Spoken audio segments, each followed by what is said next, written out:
Now, anyone who knows me in real life should not be shocked that the first editorial that I wrote for this nerd video channel and also for our text editorials would also have a connection to my other great love video games. But more specifically, a franchise that I hold near and dear to my heart closer than anything else, Sonic the Hedgehog. Sonic is right up there with one of the most iconic and revered franchises in gaming, and believe it or not, when it comes to being a multimedia franchise, he has cast a wider net than even Super Mario. From the various cartoon shows of the 1990s, a surprisingly great OVA, and also one of the longest running video game comics ever with the Archie comics, and then also the superb IDW series which has taken its place. And not to mention all the other animated projects from across the 2000s and 2010s. Sonic and his friends have demonstrated a surprising amount of staying power across all media.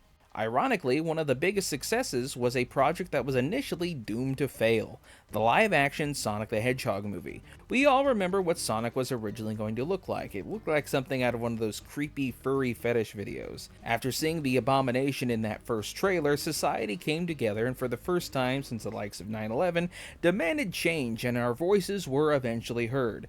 They took that disturbing, air quote, real Sonic and gave us something that was more game accurate in its design. While I wish I could peer into an alternate timeline just to see how the other movies would have turned out with those original designs, I'm far more excited that the studio actually listened to us and made proper changes. The 3 live-action Sonic movies, at the time of writing, and the Knuckles TV series are all fantastic examples of making projects for fans, with the possible exception of the first film, as it was more of a 80s style road trip movie, but it also just happens to feature Sonic. But the 2 sequels and of course the spin-off show were definitely made with fans in mind, and while we may never see things like Chaos or Rouge the Bat's glistening jewel collection in the live-action universe, it's safe to say these films have a reverence for the source material that you don't just see very often anymore. One of the biggest problems with Hollywood is its constant hunger for adaptations without wanting to embrace what made the original material so beloved in the first place. Almost every major franchise from Star Wars to Marvel to especially DC Comics prior to James Gunn's takeover have made projects not so much for the fans, but to attract as wide an audience as possible, even at the expense of what made the franchise great to begin with. But surprisingly, whoever is in charge of the live-action Sonic movies understands that if you make a movie that the fans will love, their word of mouth will bring in the general audiences. It's definitely possible to go way too far with fan service, but I would rather see a movie steeped in love for the IP than a film that is made by someone who hates the material or wants to, quote, subvert expectations.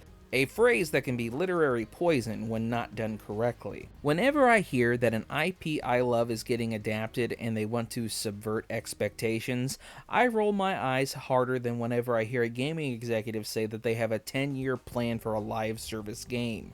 One need not look any further than Paramount's disastrous Halo TV series to see the opposite end of the spectrum when it comes to video game adaptations. A Halo TV series at its core sounds amazing because the franchise is filled with hundreds of books and stories just ripe for the adaptation, but instead of giving fans what they wanted, they delivered us a B-grade science fiction show and slapped the Halo logo on it. It's kind of similar what happened to 1998's Godzilla movie by Sony.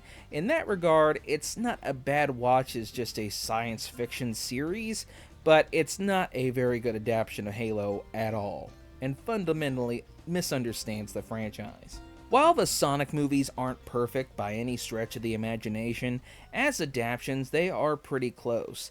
Did they adapt the events of the games out of order by including Shadow in the third movie?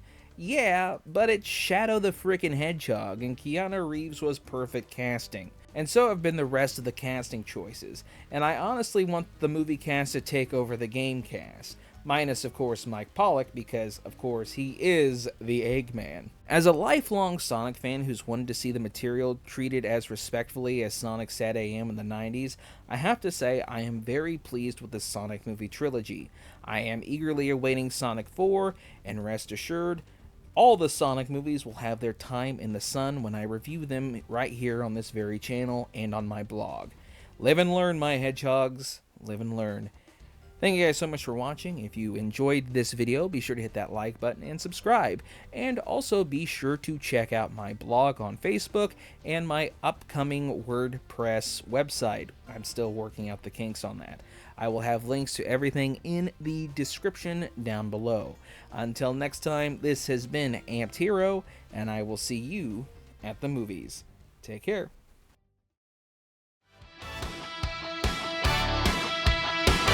From the latest films to the deepest pits of the bargain bin.